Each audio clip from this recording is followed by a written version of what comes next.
What is shaking, everybody? It is that time of year again. It's baseball time. It's March Madness time. It's springtime. It's renewed hope. It's my team can be good, except for the Angels. They're going to suck. But most people are going to be like, hey, this is kind of the fun time of year.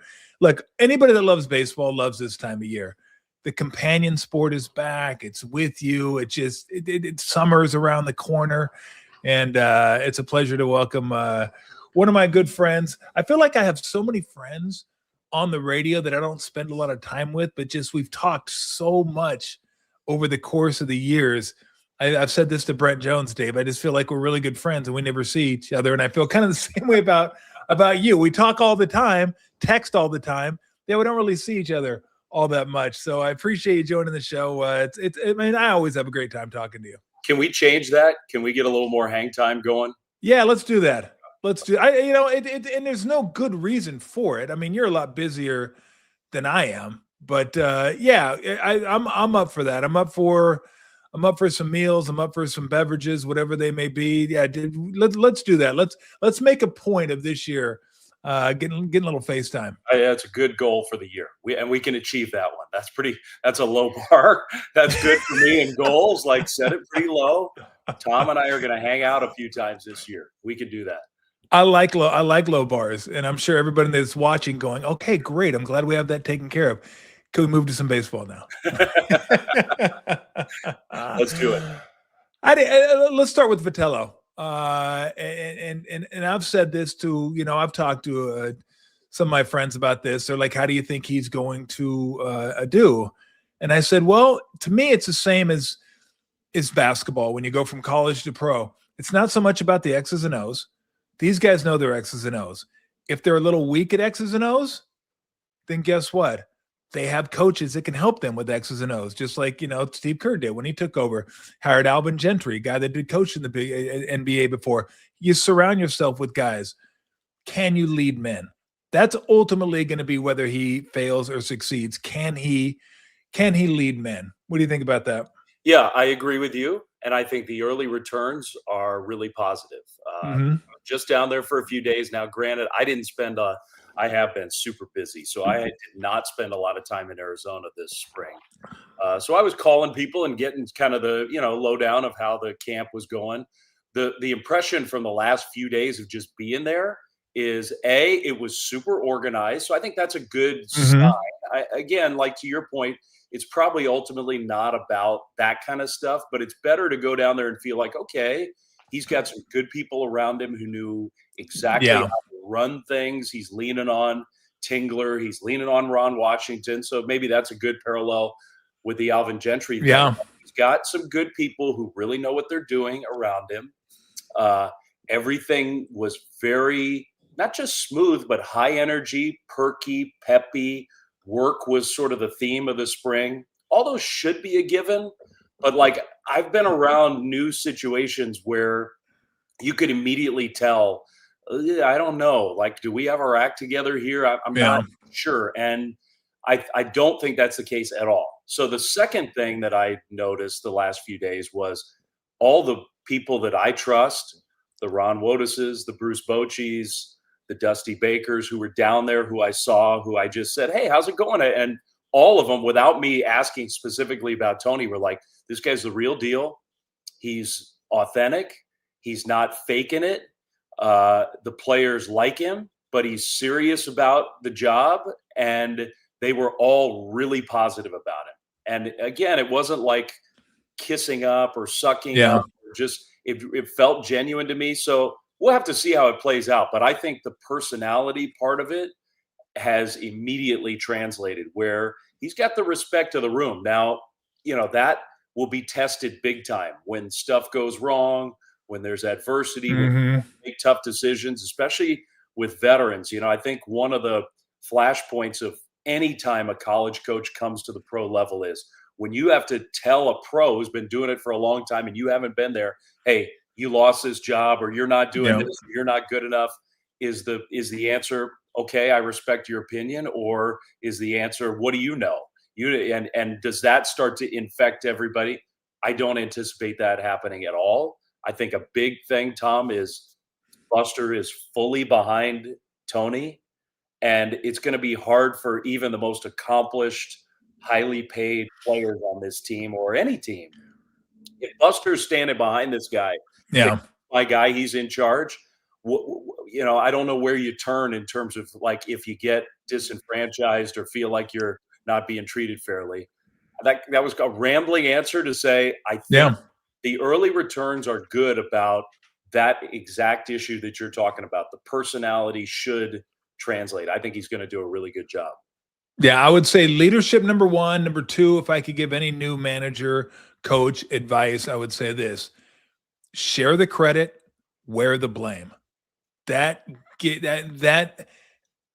that to me is one of the bigger things for a coach, is to not care where the credit comes from and share it as much as possible with your coaches, with your players, front office, whatever. And then when things go wrong, whether it's your fault or not, you wear it. That buys you so much credibility in a clubhouse, in a locker room, when players know that this guy is there for us. He's with us. Because the players know. You sit in that locker room, Dave, and you're like, I screwed that up. He didn't screw that up, yet he's wearing it for me, and he's got to deal with the consequences of it.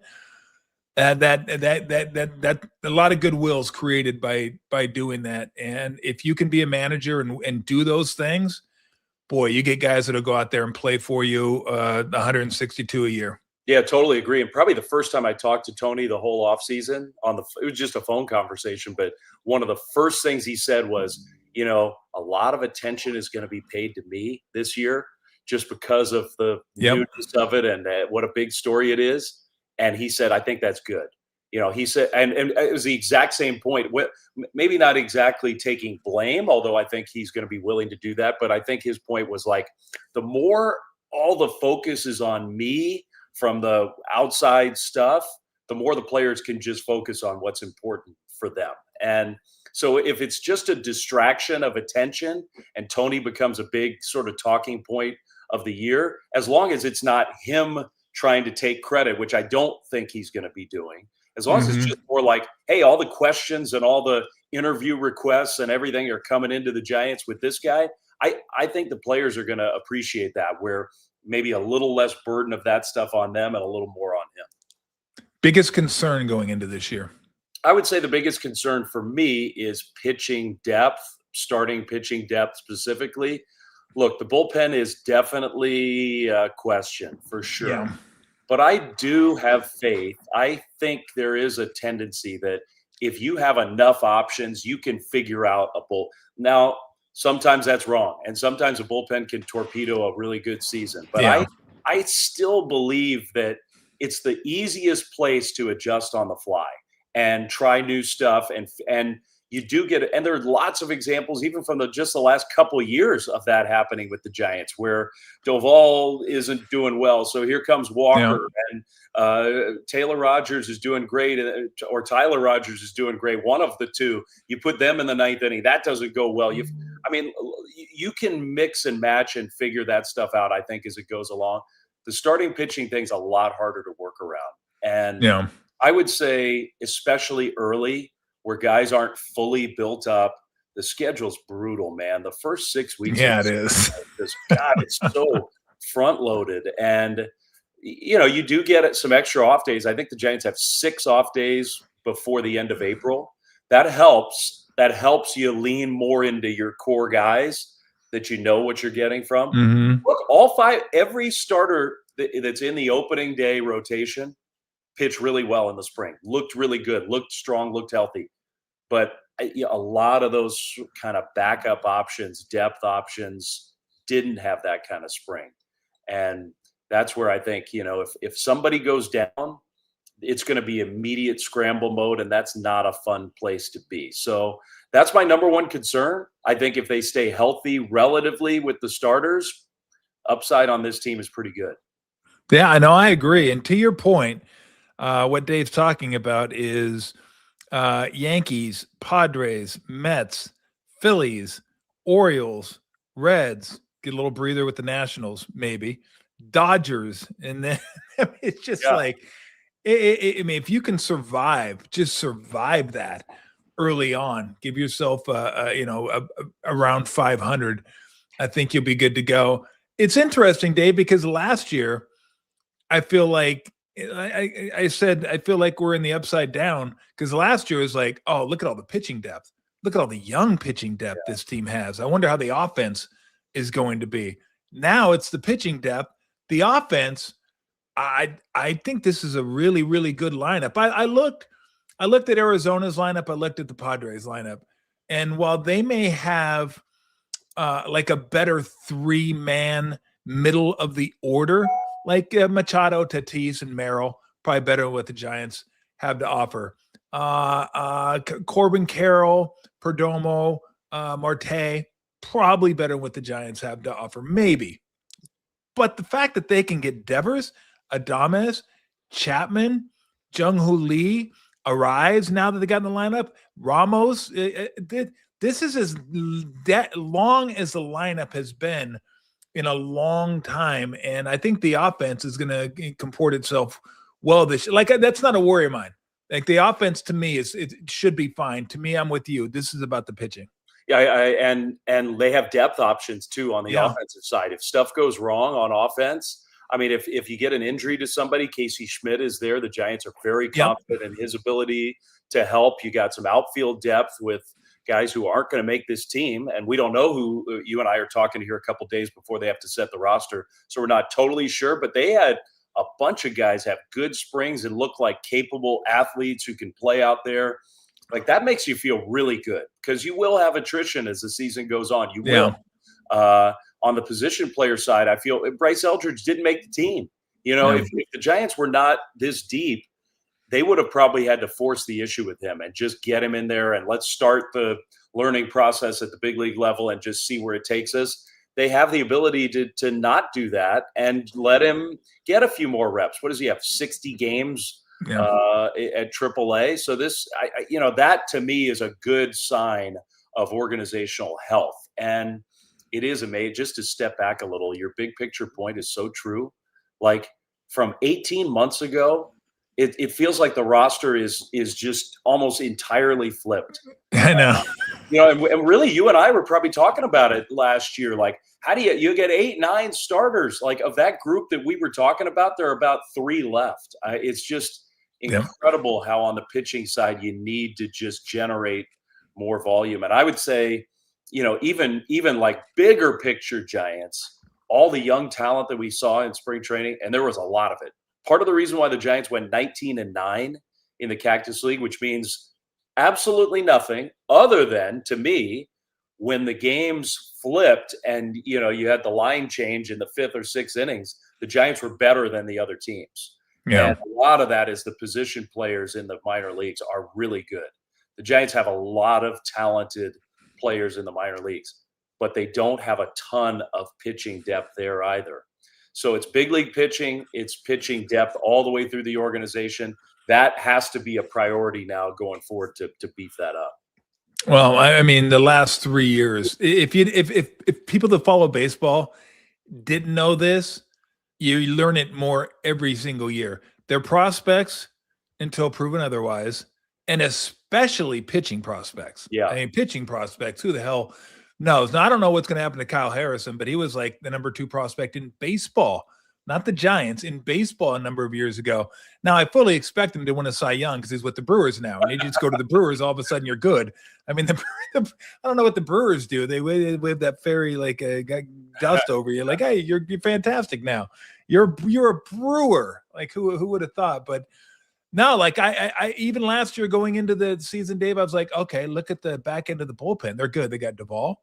They got Walker, Rodriguez, Duvall flamed out. Yeah. Walker was like, and Rodriguez I wouldn't have guessed he would have become the guy. Now he gets hurt, and Walker's going to have to take over. But you know what? I know this is kind of off subject a little bit, but it makes you appreciate the core 4 even more. Like, from the Giants, like, that doesn't happen where you get 4 guys who pitch that well, that consistently, and stay together for that length of time. Like it almost unheard of. And Yeah. I always go back to that day and go, wow, that was something. That was something. It was, and it's you could argue other than Buster, it's the number one key for all those championship runs. And Mhm. to me, if I were building a team, what would the lesson of that be? There's no hard and fast rules in this. There's different ways to build great teams. You can do it in different ways.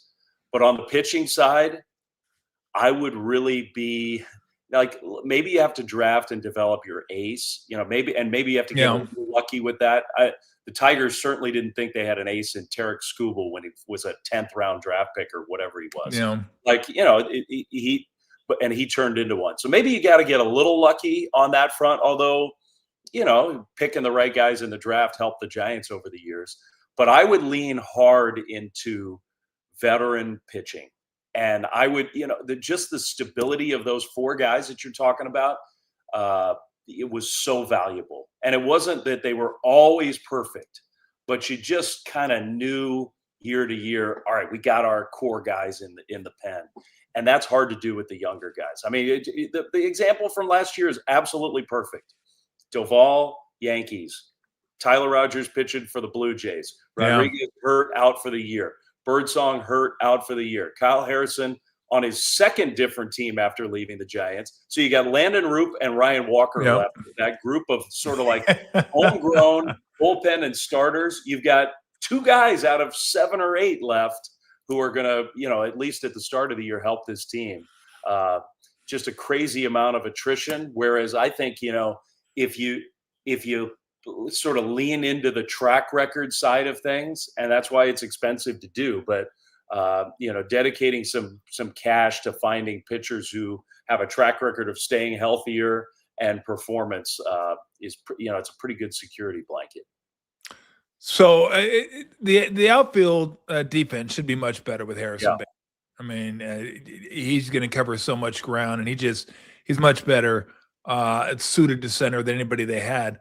I wanted to ask you, I want to get to him, but I want to ask you about Ramos, because maybe I caught the wrong games early on, but I thought Ramos was like pretty good, especially in center when he was like, they first put him out there. I was like, this guy's actually pretty decent. Like, he's not bad.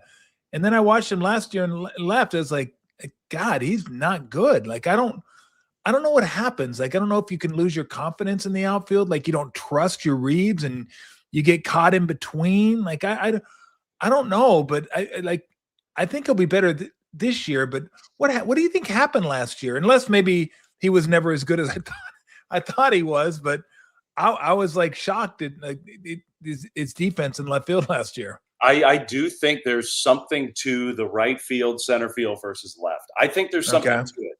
And I think that it isn't quite as simple as everybody you assume. And look, these guys are great. Elliot Ramos is an elite athlete, right? I mean, the guy's a stud. You assume, hey, a guy like that, right, left, who cares? And it is different. And whether he wasn't getting enough help, coaching, technique, confidence building, or he just couldn't make that transition, it was ugly last year. And I'm with you. I thought his right field looks a couple of years ago were excellent. He was making great throws. Now you're watching throws from left where Ramos, he threw the one straight into the ground last year that everybody replayed over and over again, which was sort of like, the Benny Hill, highlight of the year. But like, even just throw that out. He made one the other day in a Cactus League game that was like, oh, man, that didn't look right. And, from right field, it's just for a right-handed thrower. It's almost like a more natural, get your body aligned. And he has struggled with the mechanics of playing out there. This is just me. And Elliott doesn't want this. He wants to be an all-around player. But if Bryce Eldridge is not on this team and he's not going to be at the start of the year, if you're giving him an extra month or however long it takes, I wonder if they're going to contemplate, we saw these guys we know Drew Gilbert can play the outfield. This guy, Jared Oliva, is an excellent defensive outfielder. The guy, Will Brennan, they got from the Guardians, who got hurt and is healthy again, excellent defensive outfielder.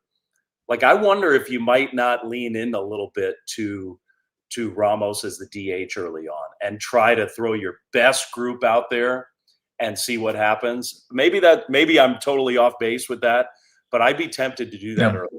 I wouldn't want to. Elliott's still young enough and important enough to where if you really thought that was just going to kill his confidence and kill his sort of verve and zest for giving, like I wouldn't want to do that.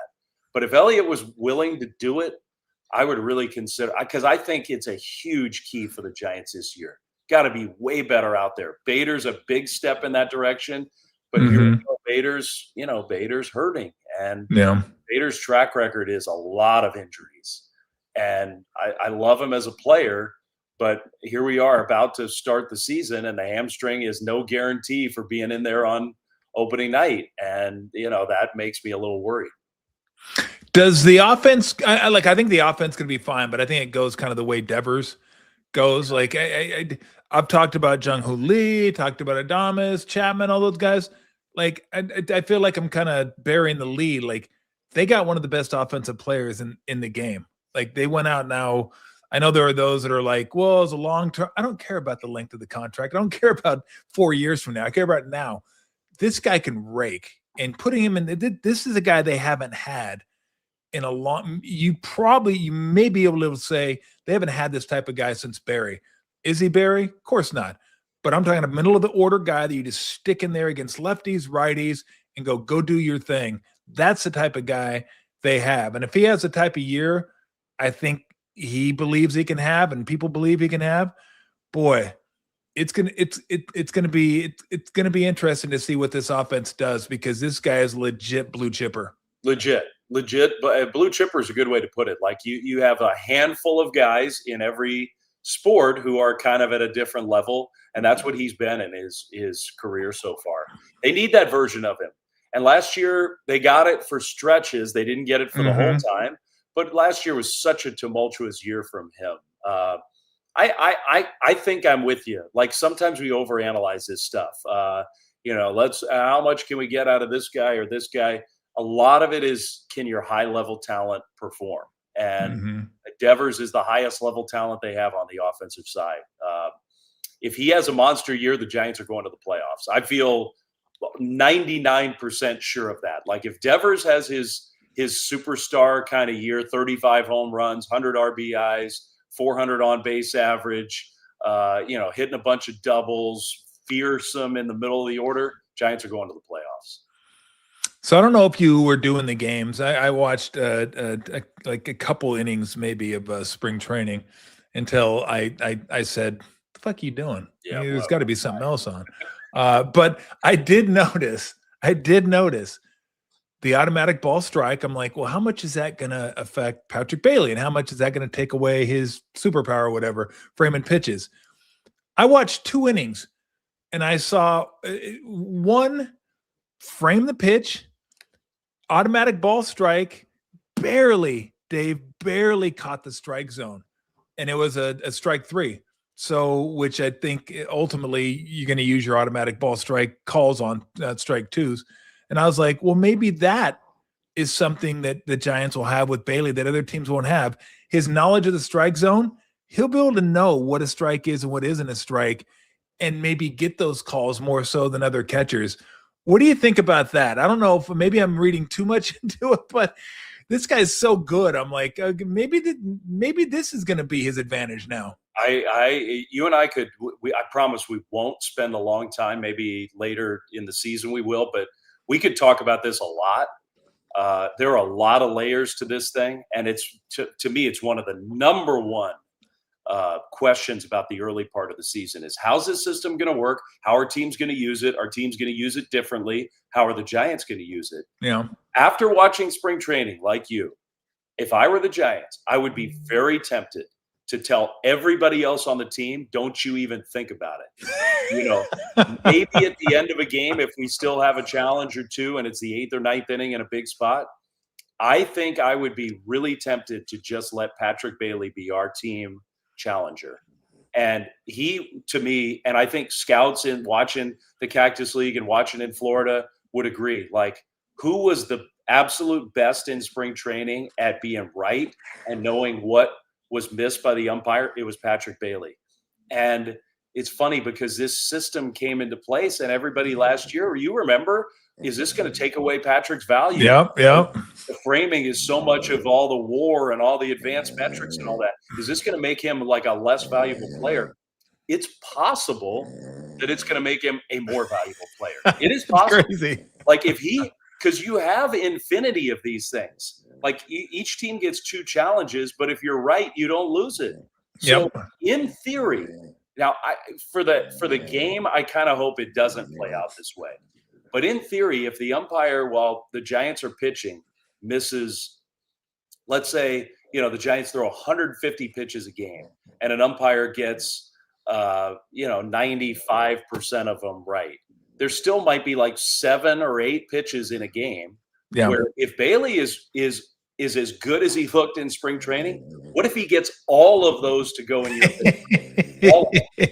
Like, that is a big deal. Big deal.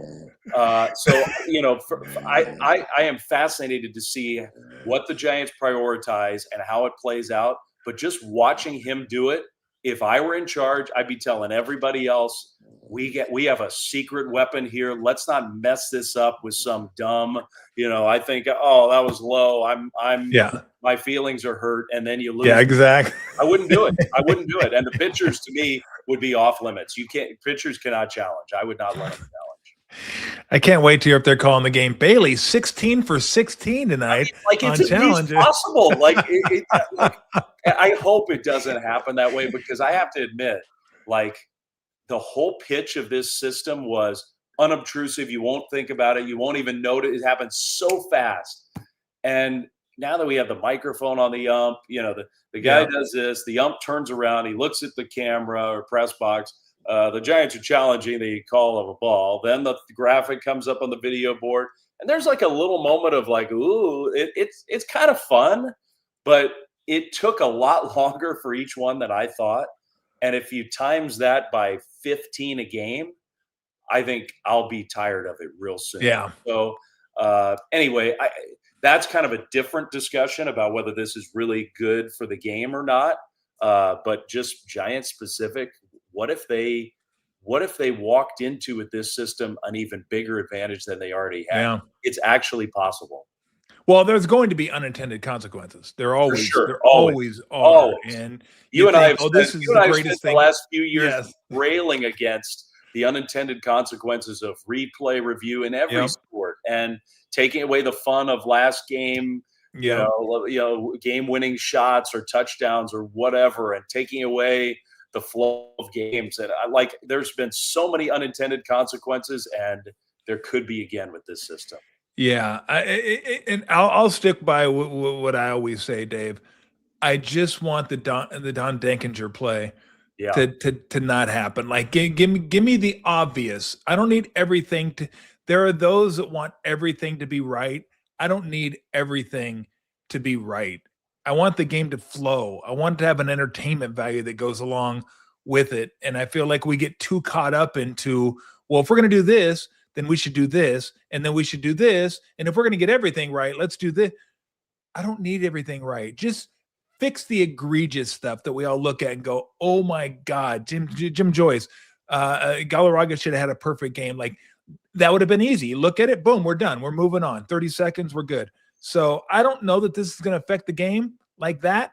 I don't know that it's not going to affect the game like that. So we will see. But it'll be if for every team, I guarantee you a lot of these last few days leading into opening day are going to be spent with the GM, the president, the manager, the pitching coach, the catchers, all talking about what's our strategy as a team, how we're going to manage this and see. And it is going to take some time to see how it plays out, good and bad. Now, it'll be interesting because, like I said, I wouldn't use it unless it's 2 strikes, unless it's obvious. Do you wait till later in the game? Do you do it early? I did.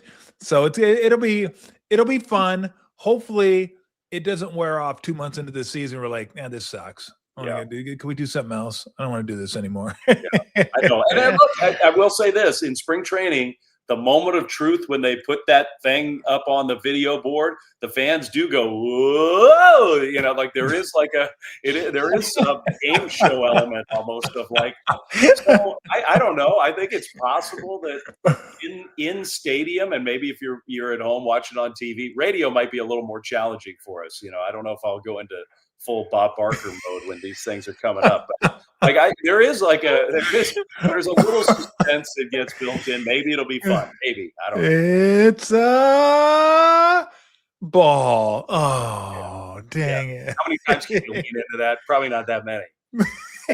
Well, I expect you're going to find out and see. Yeah. Wednesday. We'll find out. Oh, hey, have a great, what season is this for you? It's I'm telling everybody. Now it's kind of fudged because my first season was like 15 games, but so I'm going to do this 2 years in a row. It's my Willie Mays season, my 24th season. Wow. If you count the first year where I did all the fill-in stuff, it's my 23rd full season, but I'm going with it's my Willie Mays season. Wow. That's just so awesome. Yeah. That is awesome. And I know I've said it you over. Knew me back then, I was 26 years old, and to imagine that like almost half my life now has been spent with this team and these fans and all in that ballpark is a pretty cool thing. Well, part of the, as far as I'm concerned, and look, I watch a lot of sports and a lot of baseball. Part of the best broadcasting team in the sport. It's been awesome listening. I'm so glad that you've stuck around. I mean, I know you've done college football, college basketball. We didn't even have time to get into that. I was going to do bonus March Madness, but I know you got stuff to do to get ready for the game. Fun. Yeah, the March Madness has been fun. You just got to, if you have Vitello on, just tell him that. We got a new guy around here. He needs to know that, hey, these guys over here, I need to take care of these broadcasters. So we need to kind of emphasize, hey, you want to get in good graces, treat those guys well. Like treat them well. You'll be good to go. Dave, have a great call Wednesday. Have a great season, and look forward to talking to you occasionally throughout the course of the season. It's always a pleasure. I always have a good time with you. Have a great call Wednesday, my friend. I don't want to have to go full Marty Brennaman like he told Ken Griffey Jr. I was here before you, and I'm going to be here after you. I don't want to have to do that. It's one of my all-time favorite stories. Ken Griffey Jr. It is a great line. It took some guts to do that. Have a good one, Dave. I'll talk to you soon, Tom. All right, sounds good, Dave. Dave's one of the all-time good guys. One of the all-time good guys, and always fun talking to him. 24 years Dave's been around. That is just wow. That it doesn't seem like it's been. I didn't ask Dave. You know what? I'll find out. I will text him and see. I would imagine he is. I would imagine Dave's doing the Masters. Steve's asking. Usually does the Masters on the radio. Yeah, I would think so. Like Dave's done so much: college basketball, college football. It's awesome that he's been. Yeah, we are old, no doubt about it. So, but he's been here with John, Kipe, and Kruk the whole time. I mean, hell, I've been around long enough. Like Ted Robinson was doing the game. Papa, shout out to Papa. Hope you're doing well. He was doing games. God, who else was it that I'm missing? I know I'm missing a couple guys that are doing games, but it just, I mean, it doesn't matter. You turn on the radio, you turn on the TV, it's like the same quality. It's absolutely incredible. And being up there with those guys, every once in a while, I go up there. I haven't in a couple of years. Go up there and sit in the booth when they're doing the games. You can tell how much they enjoy being around one another and talking baseball. And so Wednesday, Netflix. Hope you have Netflix. You can watch the Yankees and the Giants. And then off Thursday, back at it Friday, and we will be at Fieldwork Friday. We're going to be at Phil Work on Friday from noon to 1. Hank was before me. I don't think Hank was doing games when I was there. That was way before I showed up. When I showed up, it was Krug, Kipe. I think John may have just signed with the Giants, and Dave wasn't even there yet. Dave wasn't there yet. He came in later, but that group of 4 right there, you don't get any better.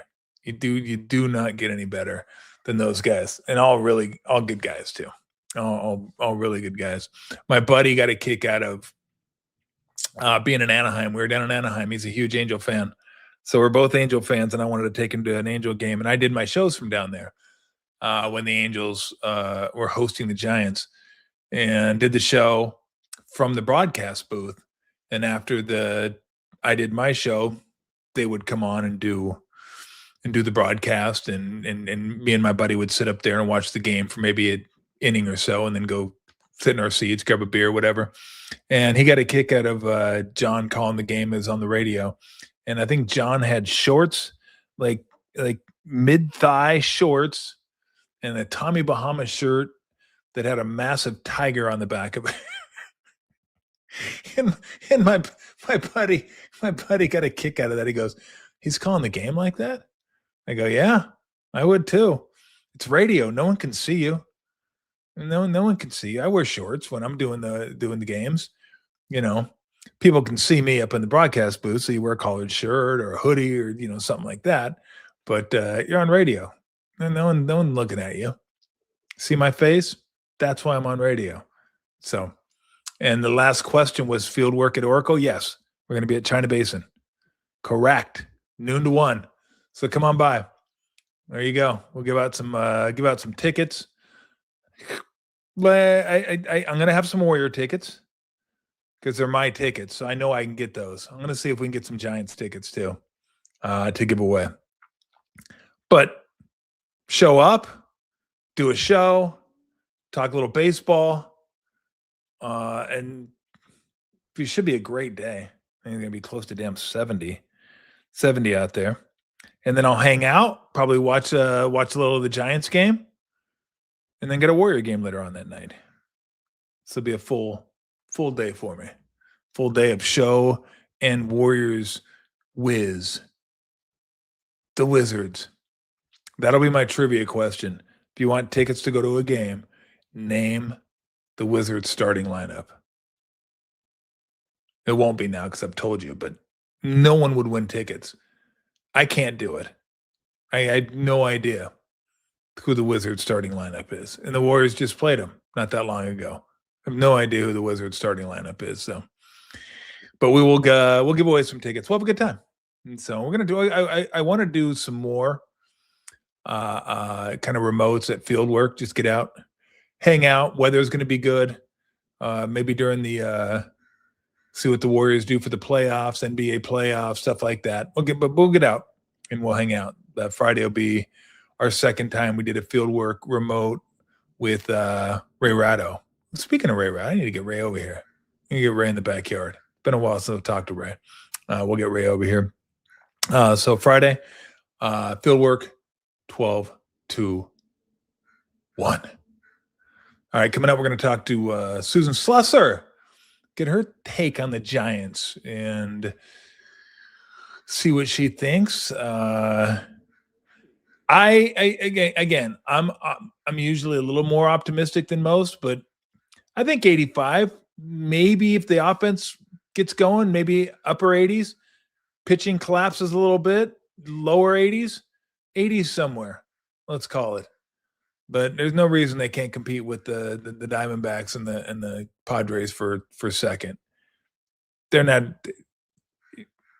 Again, if I'm in that clubhouse, I'm not saying let's get second. You want to win the division.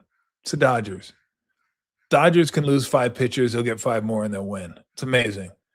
I mean, it's when healthy, the greatest pitching staff I've seen. 1 through 5 in quite some time if they're healthy. Snell's not even healthy, and they're They're going to be fine. I don't even know what they have this year. They got Ohtani, Yamamoto, Suzaki, Glasnow, Robleski, and that's with Snell. Snell probably pitched like 4 games, and then the playoffs. They'll be like, "That's fine. You what do you want? 8? I mean, can you give us 8 games for like $30 million a year?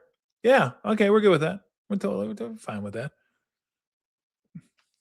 No, you don't want sacked. You don't want Kings tickets. You don't want Kings tickets. Kings are. There's a whole bunch of teams this year that are in the NBA. I didn't even know this. I just looked this. I was like scrolling through Twitter, I guess, and I just found out the Pacers and Wizards have both lost 16 games in a row. 2 16-game losing streaks in the NBA. Slip right by me. Like, I mean, look, why would I pay attention to either of those teams? I wouldn't, obviously, and I didn't, obviously. 16-game losing streaks. It's pretty impressive. Pretty impressive. It's like they're in a competition with one another. Do they play each other? I should look to see if they play each other. That'd be an incredible game to watch. 2 games. Has two teams ever played each other that were on 16-game losing streaks? Don't know. So anyway, and we'll get into the March Madness. We'll look at some of the matchups. It's kind of it was a fun weekend. I mean, it's Santa Clara. Brutal. I had Santa Clara. Santa Clara plus 3.5. No. That was not a fun beat. Yeah, the Kings did lose 15 in a row. They did lose 15 in a row, so that's been good times. Yeah, I don't pay attention to the tanking teams. I really don't care. Like I don't have to watch them. Although I'm gonna have to watch them. I'm gonna have to watch 2 of them this week. I did look.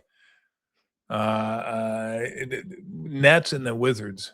So anyway. All right. Coming up, Susan Slusser is going to join us. We'll get her thoughts on the San Francisco Gigantes as the season gets ready to get going. Wednesday, like 2 days away. 2 days away from the MLB season starting. So up next, we talk to Susan Slusser of the San Francisco Chronicle right here on the Tom Tolbert Show.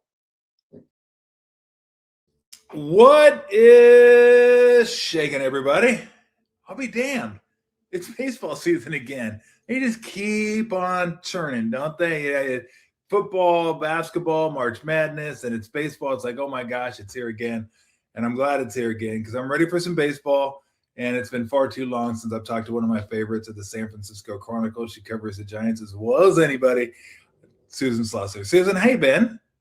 I've been very well, Tom. I've been a little worried about you. I'm glad you're back. Baseball season makes everything better. Opening day makes everything better, in my opinion. It really does. It's like, because it's such a companion sport. It's with you every single day. And even if you're not, like you are, completely focused on the team and the season, it's there. It's in the background. You're watching. You're kind of not watching. You're barbecuing. You're listening. It's just, I love baseball, and it signifies spring and summer and better weather and vacations and no school, and just there's so much that surrounds baseball that just brings a smile to my face.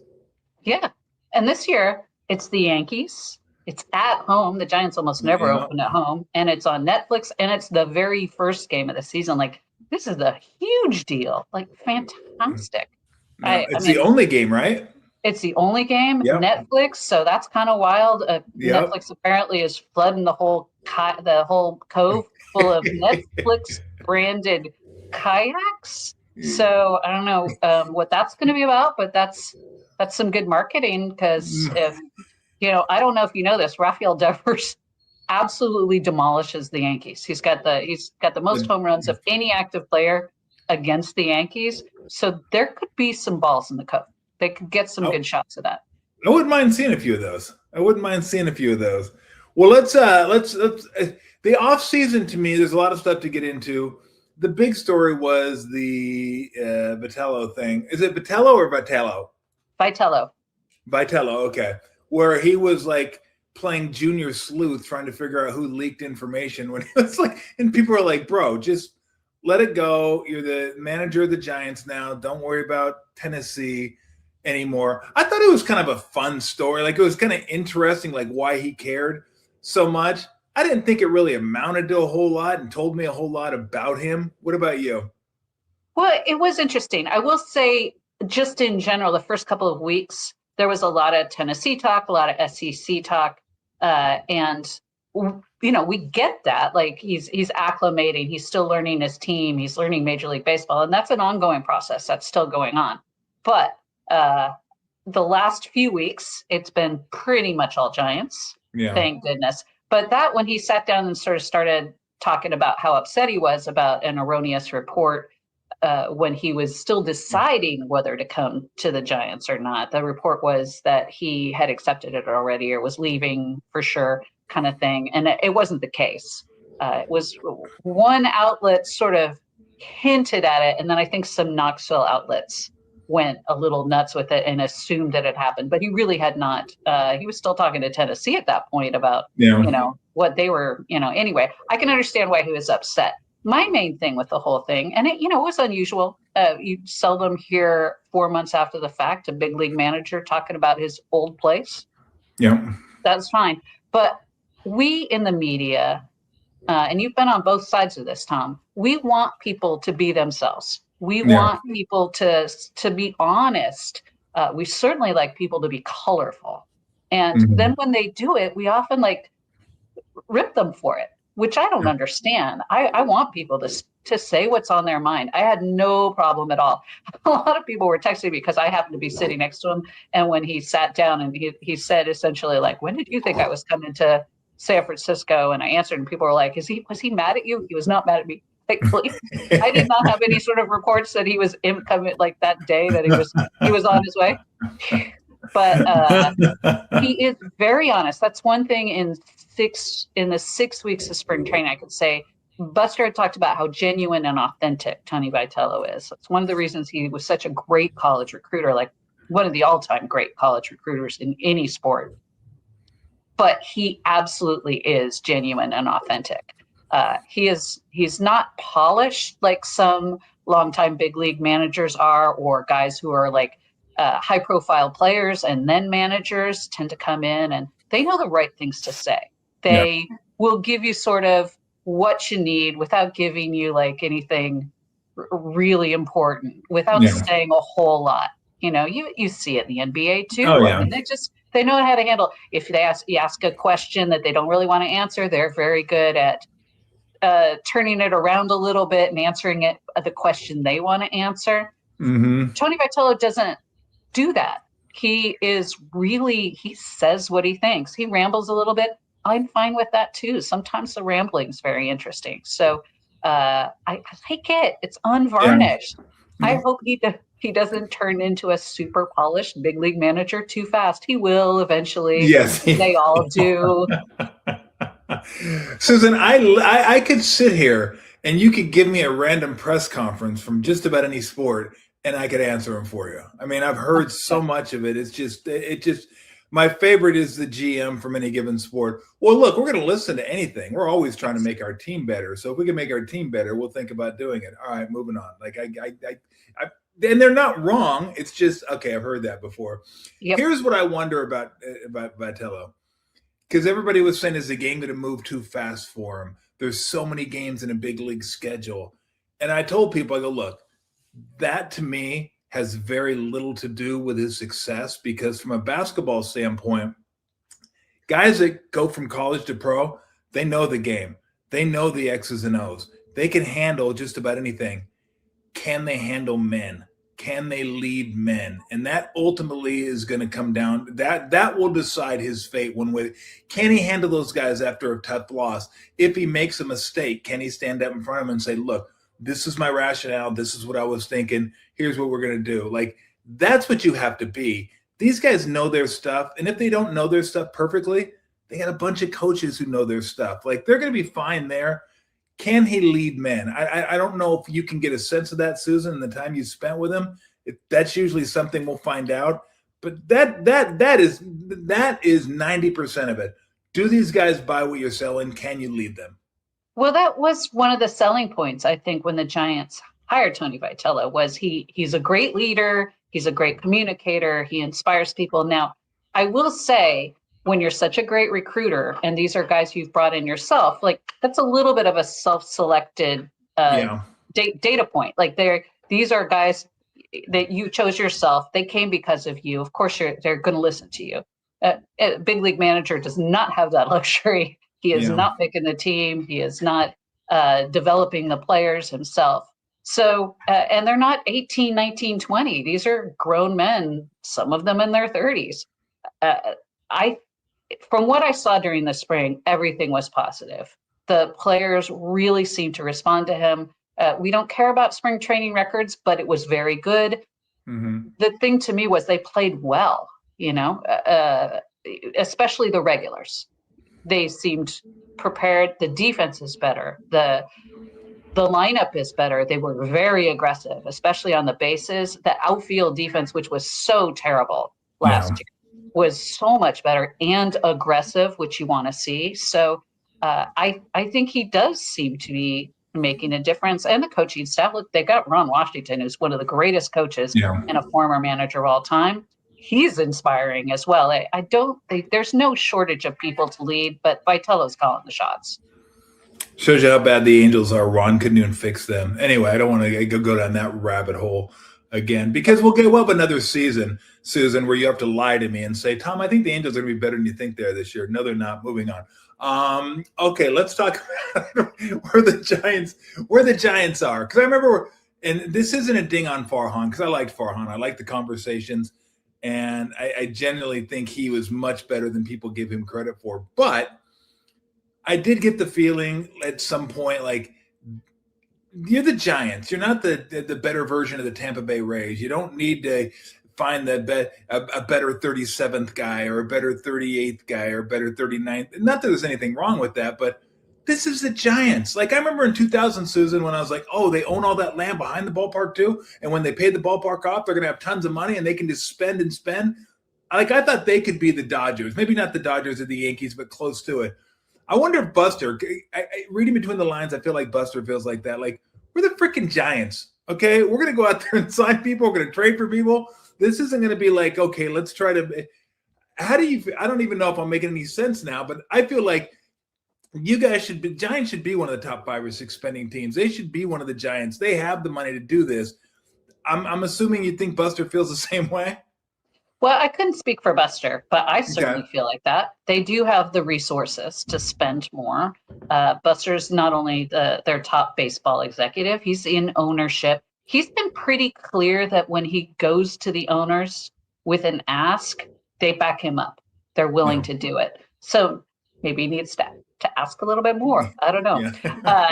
But they did offer Ohtani, for instance, what the Dodgers offered. They were willing to go. Now, I would argue any team who wanted Ohtani would have been well within their rights to offer him $1 billion. He's worth that. He's going to make them more than that, which is crazy. But they could have offered more. Yeah. So who knows if he would have taken it. Maybe it was obvious that he was going to take the Dodgers deal no matter what. But the Giants were right in there, and they said that with all the other guys that they missed out on. Yeah, we'd offered that much too. And they did. They offered Judge the same amount. Speaking of people that we will see Wednesday, always fun. Always a fun little subplot there. But yeah, I feel like they have the resources. Nobody has the resources the Dodgers do right now. Yeah. Partly because of Ohtani. They've now got all the Japan money and all the sponsorships. That's what I mean. You could easily offer him $1 billion and you'd probably still be getting a bargain. Insane. Yeah. But after that, the Giants should be right there with anybody else. No doubt about it. God, if the Angels could only find somebody like an Ohtani guy, that'd be amazing to be able to watch. Like, if you could pair him with the best player in baseball, Mike Trout, you feel like you would have some nice playoff runs there. Even ownership couldn't screw that up. It'd be impossible to screw that up. Oh, Angels. Oh, I won't even say poor. They do it to themselves. All right. Yeah. So last year, I feel like I'm living in the upside down, because last year we were saying, oh, look at all this pitching the Giants have, all this young pitching. Hitting, Not so sure what's going to happen with the hitting. Maybe they could bring Chapman back, and maybe they could, and then they go get Adames and they get Devers, and now you're like, oh, the hitting's good. Oh, the pitching. Not so sure about the pitching anymore. We didn't even know about the back end of the bull. The back end of the bull. Everything was set last year, Susan. The rotation was set. Back end of the bullpen was set. Now, I feel like offense, fine. Offense is going to be fine. How are you feeling about the pitching? Well, I think the rotation will be okay, based on what we saw during the spring. And the spring is tough to, but when you're talking about veterans like Adrian Hauser and Tyler Mahle, they both look terrific. So your 1 through 4 look good. Landon Roop was really good last year before he got hurt. Yeah. It was line drive, no fault of his own. He looked good. He was a little wobbly this spring. I think he'll be fine. But that next level down, and you always need depth with your starting pitching. There are some question marks. Hayden Birdsong has Tommy John surgery. Yep. He's most talented at those. Whatever weirdness happened with him losing the strike zone aside. Sorry, I've got some angry cats here, but no worries. Bear with me. That unusually was Lola. Usually it's sugar causing problems, and that was Lola. Really? So, they're not fans of each other? They're fans of each other, but they're even more fans of interrupting any type of show of any kind. So I'm all for that. I'm all for animal interruption. They like their airtime. I think that's what I'm saying. So apologies in advance. Anyway, with the depth of starting pitching, I do think there's a question mark. Trevor McDonald started off the spring looking great and kind of faded toward the end. Carson Seymour looked really probably the best in terms of results during the spring. His track record has not been quite as good as some of the other guys. So I don't know. I'm not quite sure they have enough depth. Somebody, I think they hope, will step up at Sacramento and be kind of on a hot streak if and when they have a need. Here's hoping, I guess. The bullpen was a mystery all spring. It's still a little bit of a mystery, but I will say at the back end, Ryan Walker looked very good all spring. And moreover, he has really claimed that closer job. Now, Tony Vitello, I think, will probably never even officially name a closer. I think he likes to have the flexibility. But Ryan Walker said coming into the spring, before it even started, he told me, I'm going for the closer role. Like, I want that to be my job. And we have not seen him take that, like, have that kind of take charge. I'm the guy. He's just a kind of easygoing, nice guy from the Pacific Northwest. He came in saying, this is my job. I'm going to take it. And it looks like he took it. So good for him. Eric Miller, slowed by injury. I'm not sure when he can start going back-to-backs, but he's another guy who will pitch in the 9th if needed. Certainly in the 8th. Might be a little bit of a matchups thing here and there. Jose Buto has looked good. Of course, he was gone for the WBC for a while. We know what we're going to get from him. But besides that, I'm not nobody else is necessarily 100% a given for me. And they clearly have some concerns about second lefty picking up Ryan Berkey recently. Joey Lucchesi opted out of his deal, clearly has something else lined up, which good for him. He's local. We like Joey a lot. He's local.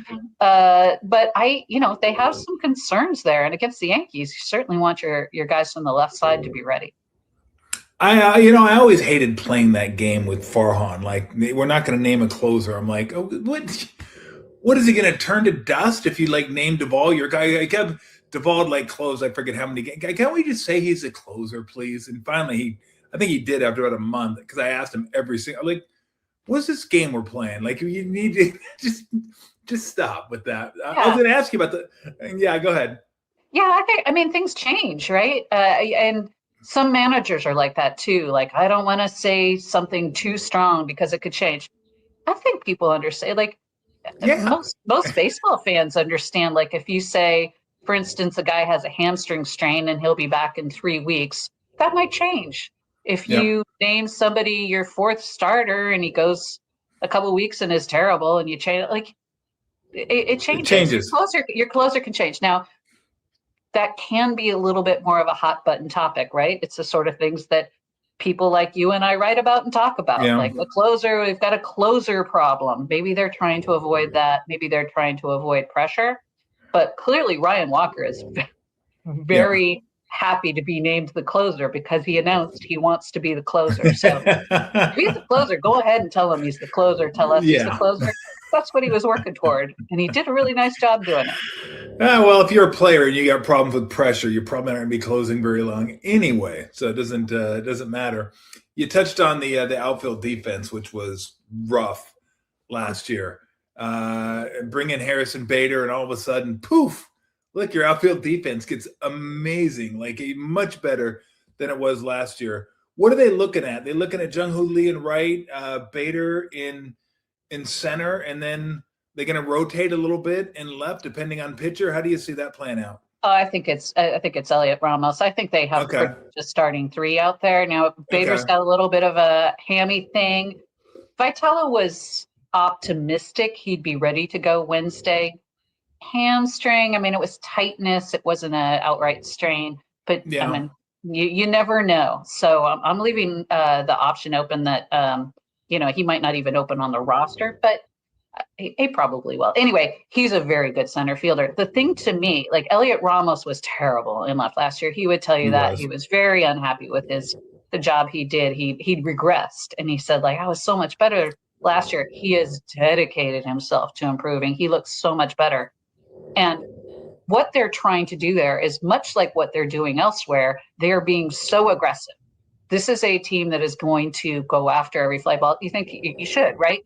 But first steps, like really, diving for balls. Like if it's a slightly risky play, I think we're going to see guys going for it, not hanging back, taking the safe play. Jung-Hoo Lee could be a little tentative out there. I don't think that's what we're going to see. That's certainly not what they want. They do not want tentative outfield play, and he can be a great.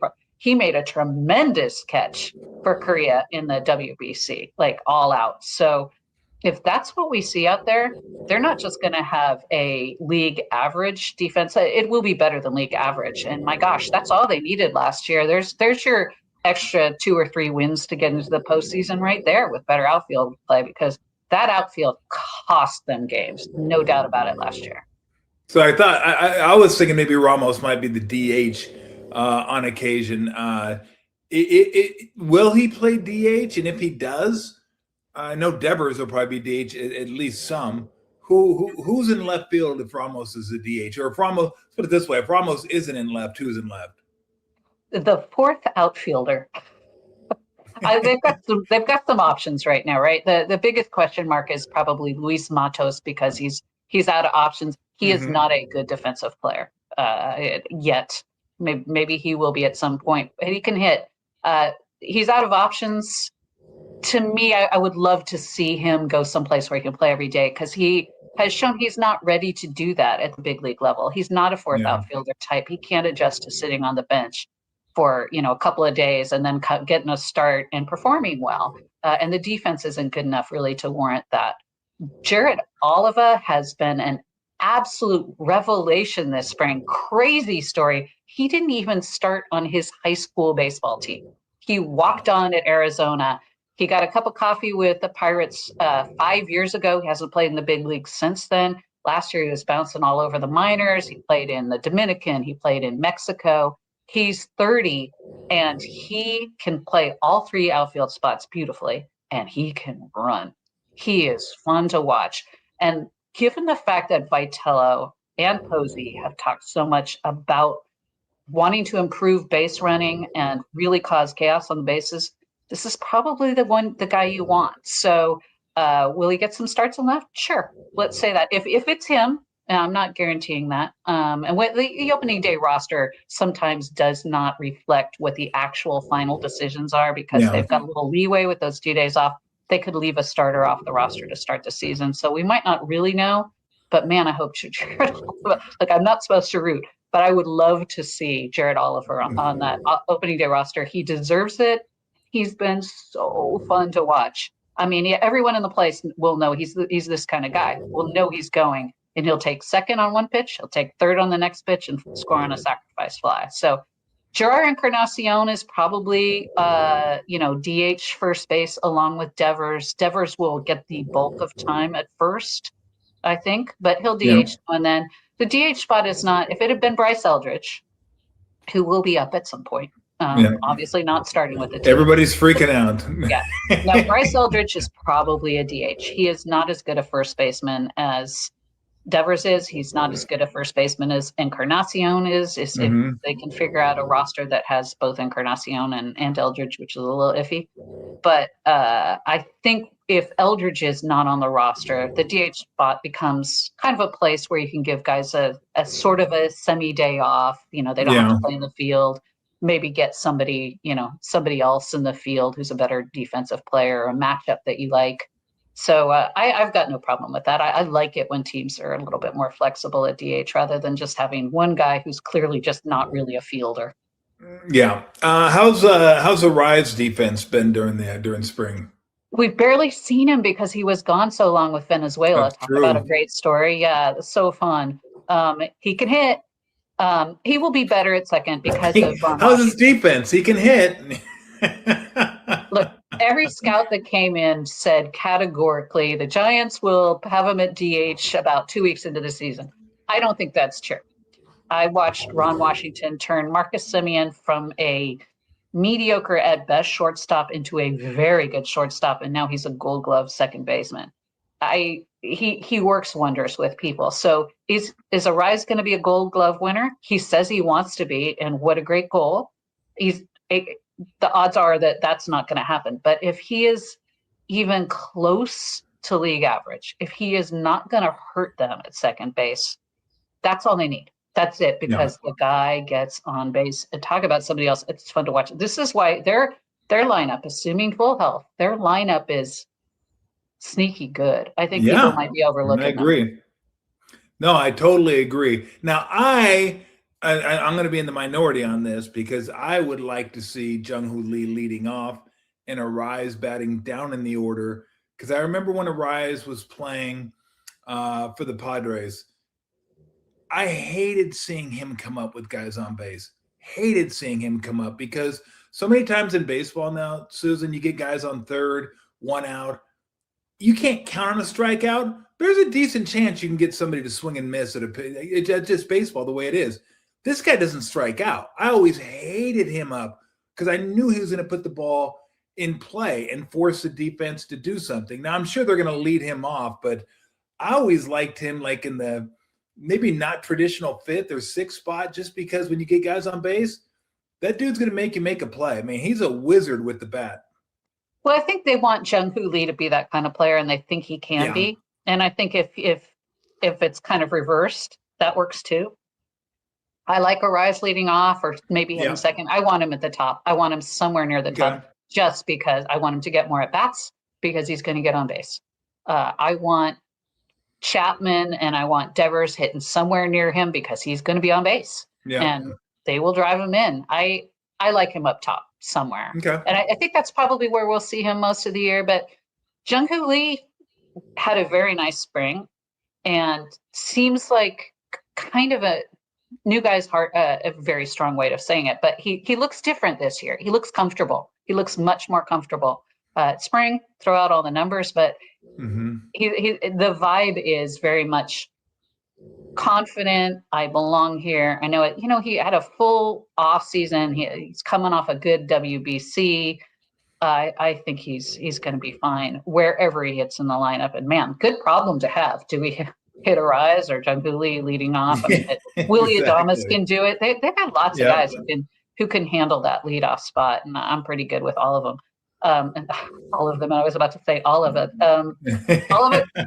He's not the hitter they are, but man, he'd be fun to watch. Like, talk about somebody who down in the order can create some havoc. That guy, a scout one day told me, like, this all of us. He couldn't make the team. He's such a disruptor. He causes chaos. And I was like, oh, I like an agent of chaos. I really absolutely. Well, I didn't even know him until you talked about him. He's a Wildcat. Well, they got to root for a Wildcat. He's Arizona Wildcat. So 100%. I always root for Wildcats. Absolutely. So I looked a little bit. I just kind of glanced over Arizona's roster and the Padres roster. I didn't get to the Rockies roster, so I'm going to leave the Dodgers roster out of it because that's clearly the best roster in the division and in all of baseball when they're healthy. I don't see a reason why this team can't be second in this division and fighting for a wild card. The lineup looks, to me, again, this is just glancing, as good, if not better, than like Arizona's lineup and the Padres lineup. Padres pitching has taken a little bit of a hit the last couple years. Burns isn't getting back for probably at least a few months. Kelly's out for now. Their pitching staff is a little bit wonky.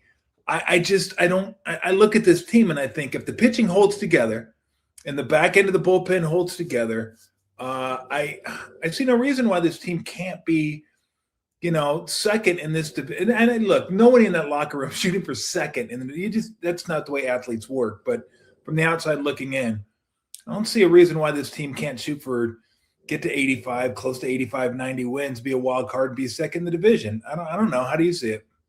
Yeah, I think they're probably an 83 to 85 win team looking at them. I think second is probably there for the taking, but the Padres, man, they always, I mean, they've still got a lot of big names. They've still got a lot of big bats in that lineup. They've still got a lot of great arms.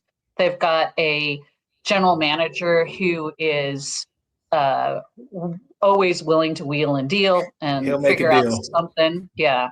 A lot of the sites that just sort of crunch numbers, do the metrics on wins and losses and standings, have the Giants third, and you can you can be in the postseason in third. I think, if you're third in the NL West, you got a shot. So look, go for the division, of course. Maybe something out of your control goes wrong for the Dodgers. Maybe you got a shot. But I think the Giants could potentially finish in second. That's not. I think they're probably a third place team, but a very good third place team that's going to be very much in the hunt for a playoff spot at the end, based on their lineup. But the bullpen is still a little unsettled for my liking, and the pitching depth is still a little bit of a question overall. Yeah, the bullpen to me, and I want to see Walker put together a good month because like at the end of last year, he got a guy on base. I don't want to say he was nervous, but I was like almost nervous for him. It's like, oh God, here we go. Yeah. Here we go again. The starting rotation, like Ray and Webb are going to do what Ray and Webb do. Hauser and Malley, we'll see. They were really good last year. That to me is a toss up. And then there's question marks. The one thing I don't have a question mark about is their lineup. And that's usually, I don't say that about the Giants. Usually it's the pitching. But the lineup, God, they can't score. I think this team's going to score. I'd be surprised if they don't score. They got a bunch of dudes who can hit the ball over the wall. They got some pretty athletic guys out there that can maybe do some different things. And I think this is going to be an offense that should be fun to watch this summer. Yeah, they're better tailored to Oracle Park now too. Buster Posey has been pretty clear. He loves contact guys. That's why the Giants have a rise. He doesn't want guys who strike out a lot. Look, in this ballpark, you want somebody who makes contact, and you want some speed. You want aggressiveness on the bases. They have a little bit more of that. And certainly if they keep Oliva, they've got quite a bit more. But they've got guys who can run. And even some of their guys who weren't that fast are actually pretty decent base stealers. I'm going to throw, Chapman's not slow, but he's a good base stealer. Patrick Bailey can steal you a bag. He's a very good base runner. With all his other crazy, interesting skills that kind of get lost in how great a defensive player he is. That guy is a really good clutch hitter too. So I think he gets dinged a lot offensively. And if you're just looking at average, sure, whatever. But he does a lot of other things very well with the bat. So I love the way they are kind of tailoring this a little bit to the ballpark. So and then you still got Devers. Devers can hit it out anywhere. Yeah, no, absolutely. All right, before I let you run, I wanted to ask you about Bailey. I actually watched, believe it or not, I watched about 9 minutes of spring training this year, which is 9 minutes more than I usually watch. I just happened to be on. Yeah, I happen to be on. I go, oh, it's baseball. Oh, it's spring training, and then I remembered I don't watch spring training, so I kept going. But I did watch. Well, I don't watch preseason basketball or football either. But anyway, so I wondered how the ASB would work with Bailey. Like, how is that going to take away some of his skill set of framing pitches? And sure enough, it happened twice. And I thought, God, that is like Patrick Bailey's going to have this over other catchers because of the ASB. He's going to know when to challenge. He challenged 2 pitches I saw, and they were right on the corner. Like, you'd have to be almost crazy to challenge that if you didn't know for sure it was a strike. And sure enough, the top of the ball clipped the strike zone. And I thought, you know what? That's going to come in handy. He knows the strike wall so well, and he's so good with he's just so good. But when he challenges stuff, Susan, I'm like, oh, he's going to get some strikes that way where it's going to be really close. Other catchers may be afraid to challenge it. He's going to challenge it and get that strike, especially, and I think both times it was on strike 2. So it ended up being an out for the Giants in that situation. Like, there's going to be some interesting situations on when to use the ASB, but Patrick Bailey, I feel like a guy you can trust to do it right. Absolutely. I mean, you said it perfectly. You really did. We all thought like, oh gosh, this is going to take away that pitch framing element a little bit. Look, in fact, it's only 2 challenges, maybe not quite as much, but also the strike zone itself has changed with this system. Mm-hmm. They used to kind of call like a box. Now it's a little bit more like almost like an oval. And that has changed. I think that's more of an adjustment for the pitchers. You tell Patrick Bailey where the strike zone is supposed to be, he's going to figure out a way to, make good use of the ABS system, which he is, but also he can still frame some pitches. And last year, it's funny. I was hearing from minor leaguers that they were trying to game that system too. Like, not like instead of framing pitches, sort of pull pitches out of the zone that were strikes to get guys to challenge and then be wrong and lose their challenge. Last year, Patrick was like, I would never do that. That's not the way it should be done. This spring, he was like, I would totally do that. I think we could have an advantage there. So look for that too, like the whole ABS system and how it's used and when teams use it.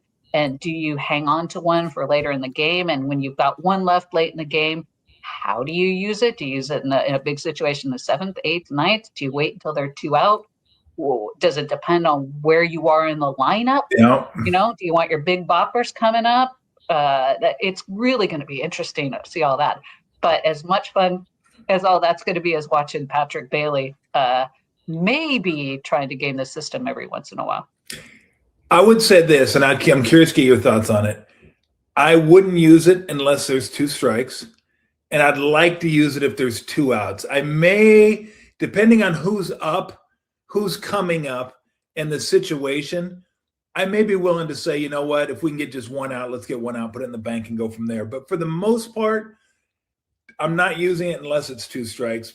That's almost period. I'm not gonna use it to get a strike. And I want to use it with 2 outs, but that may change. Well, what we've been seeing is that, first of all, I mean, this shouldn't be a shocker. Catchers are the best at it. Batters are a little bit worse than the catchers are. And honestly, the teams that are telling pitchers just don't like leave this up to your catcher. Do not signal for a challenge. The pitchers look like shocker. They're the worst at it. They think everything's a strike. I've seen, we've seen a few successful pitcher challenges, but I think in general, especially if you've got Patrick Bailey, just leave it to Patrick. He knows. Trust him. Trust him. Just trust Patrick. Susan, thank you so much. I appreciate the time. What's the? I enjoy watching you and FP do your thing. I don't know if you're going to be doing that throughout the course of the season, but are you? Tell everybody where they can watch that, because it's look, I love both of you guys, and just listening to you guys is fun. Talking baseball, but you guys do such a good job, and you guys have a good chemistry together. Oh, thank you. First of all, he's one of my best friends. So it's just been super fun talking to FP, but it's a Foul Territory Network podcast show, Splash Hit Territory, me and FP. I'm a regular contributor. FP is on all the time. He'll have some other guests here and there scattered. I might travel and all of that stuff. I'm not always available in the demands of my regular job at the San Francisco Chronicle. So read the Chronicle, but also if you want to hear just Giants content, and with he played for the A's, I cover the A's. we throw in a few A's references. Apologies to Giants fans. We try not to too much. But it's been so fun. Yeah, we really enjoy doing it. We're both chatters. We're both talkers. He sits next to me in the press box when he's not on the air anyway, and all we do is sit and talk. So essentially, it feels like that. It feels like sitting in the press box talking to me about baseball. That's awesome. Before you go, lie to me and tell me the Angels aren't going to be as bad as I think they are this year. You know what? You're going to try. Wow. Okay. No, you know what? Consensus is that they will be better. Now, is this the Rockies look like they're going to be better situation? I think this is better. Yes. I think it's more than that. I think this is. I think they legit, and in a division that I think is going to be pretty even. And then the Mariners kind of jump out, but I think that they'll certainly be better. And in that division, potentially they could finish second, maybe. No, please, second. Okay. Is everybody else going to die? Maybe third. I Maybe mean, third. there's not a chance they're finishing second. I just want to be, you know what really makes me upset is the A's, who have just been awful, who aren't even trying to win, who are moving, who are playing in a 10,000-seat rinky-dink, they can't even call it a stadium. They're like losing fans and trying to hey, we're going to Vegas. We're going to Vegas. Where are we? We don't know where we are. We're here. We're playing. Even they're better. And they have guys that are worth like Wilson and Kurtz. And I'm like, what? Why are they getting these guys? Why do the A's always get these guys? And I just gotta be happy with Neto. And I love Neto, but that's it. It's like, okay, I got Neto. That's all I'm happy with. So what I'm saying is I'm pissed off that even the A's went below the Angels and are now back up ahead of the Angels and are heading in the right direction. And it's just, why couldn't Artie sell that summer? Why couldn't he just sell to somebody, just anybody? Truth. Okay, so here's my little A's segment that apparently I can't get away from. They always draft and develop pretty well. The last few years, they've done a spectacular job. And here's one thing I will say, as unhappy as I am, along with every A's fan and most of the Bay Area media, that they're now in Sacramento and then will be in Las Vegas. They actually are signing some of these good young players to long-term deals, which is it's been a long time since they did that. So I got to give them credit for doing that. First of all, for getting some incredible young players. Look, do they need more pitching? Yeah, they definitely need more pitching. They could spend more on the free agent market. They've done a little bit of that. But there is say what you will about the A's ownership.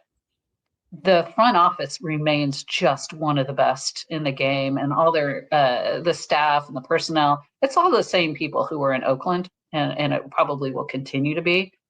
Those people know what they're doing, and they are absolutely dedicated to the A's. But David Forst and his people just do a tremendous job. Mark Kotsay does a tremendous job. Drafting, development. Eric Kubota, one of the best in the business, remains one of the best in business. So, I still have a very soft spot in my heart for the A's. Yeah. A lot of people in the Bay Area do. I wish them well. Whatever people's thoughts on ownership aside, that the players, the personnel have nothing to do with that. The internal people, and I think most of them would rather be in the Bay Area. Most of them live here or from here, been here a long time, love the fan group. So I don't know, but it's not a bad team. No, a lot of really fun talent. It's not a bad team. Yeah. The Angels just draft you and say 4 days later, "Hey, welcome to the big leagues. Good luck." you got former A's catcher Kurt Suzuki as your manager. I would not have called that, but on a big 1 year deal. That always works out well. I don't think I've ever seen a first time manager sign a 1 year deal. I mean, are you kidding? I'm going to let you go before we can talk all day, Tom. It's probably not the best. I don't want to. The season's starting. My son's cursing me because my son's like, "Dad, why'd you have to be an Angels fan?" Now I'm an Angels fan, and no. Couldn't you have liked somebody else? I'm like, I could have, but I go, it was much better 20 years ago when Socha was there. Too bad you weren't old enough to really appreciate those Angels where everybody batted over 300 and they made the playoffs every year, and Vladdy Guerrero was winning MVPs. And I go, it was so much fun. And he goes, "Yeah, but I was like 4." I was like, "Well, I'm sorry. you missed out on it. So anyway, I know. Look, no one wants to hear me do this. I do it every single year, and I'll do it throughout the course of the year when I'm doing this podcast talking baseball. I just can't. I can't get away from it. But it just anyway. Thank you so much, Susan. My pleasure. I love talking Angels with you, Tom. No, you really shouldn't. You shouldn't. You get too much pleasure out of it. Hey, have a great season. Hopefully, I'll be able to catch up with you at some point. That's a plan. Be at the ballpark. Say hi. It's always great seeing you. And thank you so much for coming on. I appreciate it. Back at you. I love seeing you. This is fun. Love it, Susan. Thank you. Oh man, she's the best. Yeah, she always.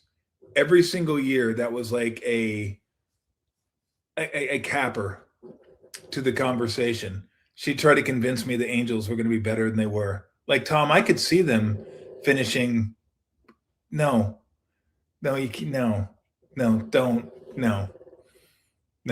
She said second. Not a chance. They're finishing last. They will be last in the division. Last. The only way they won't end up last in the division is if they add the Rockies to the division. Then maybe they won't. So, like, that's my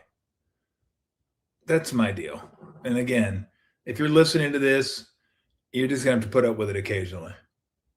You're gonna have to put up with it occasionally. Me ranting, because I will. I feel like I'm a Cubs fan or a Red Sox fan before they actually won a World Series. Here's the difference. Those teams are like national teams that like millions of people, millions upon millions that love. And the Angels actually have won a World Series. It just feels like it's been since 1904. But it's been since 2002. Giants fans will know this. 2002 since they won a World Series. But man, yeah, it's rough. Even when Giants fans are going through it, I'm like, oh, please. I'll trade spots with you in a heartbeat. So, yeah, we'll get into that. Want to let everybody know the show is brought to you by Fieldwork, the official non-alcoholic craft beer of your San Jose Sharks, who have hit a little bit of a bump lately. Kind of scuffling. You're not getting your 50% off beer. I think Toffoli's kind of nicked up, so lower body. So you're not even getting that. It's like just we need to get this thing turned around. So if you're heading down to the tank, which I might head down to the tank this weekend, catch my Wildcats, who made it to the Sweet 16. Got to be honest, when I was playing, everybody made a big deal of the Sweet 16. We beat Cornell and Seton Hall. I was like, it's really it's great, I guess, but we're the number one seed. Not that big a deal. We should be here in the Sweet 16. I think we beat Cornell by 40 and Seton Hall by 30. It's like, okay, yeah, great. Woohoo, Sweet 16. Yeah, we're here. Now getting to the Final Four was a big deal because now you're playing. We played Iowa and North Carolina to get to the Final Four. So anyway, so we'll get into that maybe a little bit later on this week. Is Cinderella dead? It appears. We talked to Dan Wetzel about that last week. It's like, well, let's wait. It's only been 1 year. And then after the first round, people are like, oh, maybe Cinderella isn't dead. And then now maybe Cinderella is dead. Maybe the mid-majors are toast. Small conferences, toast. It's going to be all about the big boys now. And so it should be a fun game, though. Arizona, Arkansas down at the tank. I wonder if they'll be serving field work during, I don't know, NCAA games. I went to an NCAA game once. They didn't even serve beer. It's like, what are you kidding me? You still need a license to get beer. Why can't I buy beer? What is it, a bad example to set to the kids? They're out there with bongs in the parking lot, and I can't have a beer while I'm watching the basketball game? You kidding me? I think over the last few years, most venues are serving alcohol now because they're realizing, hey, you know what? We can make some money off this alcohol gig. Like, we just serve beer, we can make more money, and more money is a good thing. So hopefully they'll have beer there. And if they have beer there, hopefully they'll have fieldwork there. So not only the non-alcoholic variety, if you're down there for a Sharks game, you can get some pulp. Like I said, I think they had Clear Skies, they had Hazy Train. Last time I was there, Hazy Train is a hazy IPA. Clear Skies is a West Coast IPA. Pulp is more of a East Coast, Northeast, as they call it, hazy. Good stuff. So if you go down there, make sure you grab yourself a field work and enjoy some Sharks hockey and see if we could see if the Sharks can get things turned around a little bit. They're kind of falling out of playoff contention.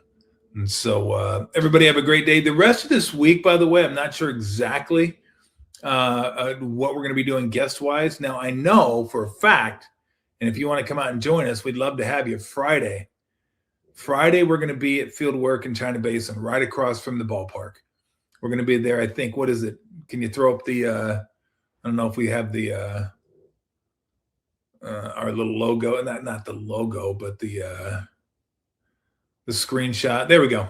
Yeah, I thought it was 12-1. So 12-1, we're going to be over there. So if you want to come by on Friday, going to be there 12-1, broadcasting live. May have some goodies for you. I might even have some the Warriors tickets for you because I get my own Warrior tickets. So maybe I'll just give a pair of tickets away. I can do that. My tickets, I give you a pair of tickets to the like a contest or something, and get some Warrior tickets. I got some decent games coming up. So come on by, 12-1, over at Fieldwork. Grab yourself a beverage before you head to the game. Or if you don't have tickets to the game, you can hang out. I think we're 50-50 going to be watching the game there. I got a Warrior game that night. So I got to hang out after the show and watch the little Giants Yankees. And then I will head over for the Warriors. I'm not even sure who the Warriors are playing. I think Wednesday they're playing the Nets. I'm not sure who they're playing Friday. Same thing when I played. I had no idea who we played on any given week. I always knew like one, maybe two games ahead. But as far as like who are you playing at the end of the week, no idea. Just if we're on the road, just tell me. There's a reason coaches and trainers used to tell us after practice, playing tomorrow, 4:00, be there at 3:00. They would tell you this because they know no one's paying attention. No one's paying attention to the schedule. It's like you might pay attention one game out, maybe two. After that, it's just such a blur. Now you're getting on planes, you're in different cities. So we planned, we got Detroit, okay, this road trip, okay, that road trip, okay, we got this one. So again, I have no idea who they play Friday. There you go, Wizards. Wow. That's a wrong basketball team, by the way. That is a wrong basketball team. I mean, what they're throwing out there right now, that's a crime. Like if I'm paying money to go see a Wizards game, woof. Like I paid full freight for this. And look, I was one of those players. I wouldn't pay full freight to watch 5 of me out there. I tell you that right now. Now I'd be happy I was playing. And I was happy I was playing. I was pumped I was playing. Doesn't mean I'm naive enough to think that everybody was happy I was playing 35 minutes. And they certainly didn't want to see 5 of me playing 35 minutes. That they didn't want to see. That's what they're doing in Washington. They're just throwing dudes like, I couldn't even tell you who's playing for, like, who was out there for Washington. Bub Carrington, Alex Sarr, Will Riley, I think, played. Illinois kid. Anyway, that's enough. I mean, it's bad. It's bad. So the Warriors, I don't care who plays. Wednesday, Friday, they should win. But then again, the Warriors right now have been playing better against teams that are pretty good. And then they go against teams that aren't great, and they've been having a little bit of a struggle. I mean, Atlanta just smashed them in the second half. I'm guessing the Kuminga revenge game didn't go quite as Kuminga envisioned. It's a tough game. You know, the emotions had to just be raging through his body. Like he wanted to go out there and just stick it to the Warriors. And instead he went 1 for 9. Sometimes the emotions can get the best of you. So I know everybody wants the first month of the Kuminga trade to be a referendum on who won the trade. Give it some time. Let's wait until next year. See how JK does. See if the Warriors, see if Porzingis can be a Warrior and be a Warrior that's on the court more than not. So who knows? I don't know who won this trade, but you probably won't know, how Kuminga is going to fit in with Atlanta until next year. See where he's at in the rotation, give him a full offseason, let him get acclimated to the city, his teammates. But that wasn't, no matter how he played that game, that wasn't going to tell me one thing about Jonathan Kuminga that I didn't already know. And you know how I felt about him. I wasn't the biggest fan, talented, and I hope he does well. Hope he makes lots of money and hope he does well with whatever team he plays for. And so he's had some good games with Atlanta, had some rough games with Atlanta, to be expected. So, but anyway, we'll see if the Warriors get a couple. It doesn't really matter. 9th, 10th. We're talking 7th, 8th. Now it's 9th, 10th. 9th, 10th. So we'll see. I got a big 5-game homestand near the end of the season. Couldn't tell you who's a part of that one either, except for the Spurs. I know that. How do I know that? Because somebody asked me for tickets and I gave them Spurs tickets. So there you go. That's how I know the Spurs are part of it. Anyway, thank you to Susan for coming on. She's the best. I love talking to Susan. That's the one thing I miss about doing the radio is getting a chance to talk to everybody on a more regular basis. Now I do get a chance to talk to everybody that I've talked to, and it's fun. Brent's the one that I talk to once a week, and then Steve and all those guys. But Susan, I miss talking to her. Dave Fleming, miss talking to him. You miss talking to all these people that you create bonds with and friendships with. But the fact that they're willing to come on here and bullshit with me for 30 to 45 minutes means a lot, because I enjoy doing it. Kind of keeps that connection going between the two of us. So anyway, all right, coming up Friday show, field work, China Basin. Stop on by, have a beer, say hi. I'll give away some tickets. And then I'm not sure what we're going to do the rest of the week. But as soon as we know, you'll know. Until then, have a great day. See ya.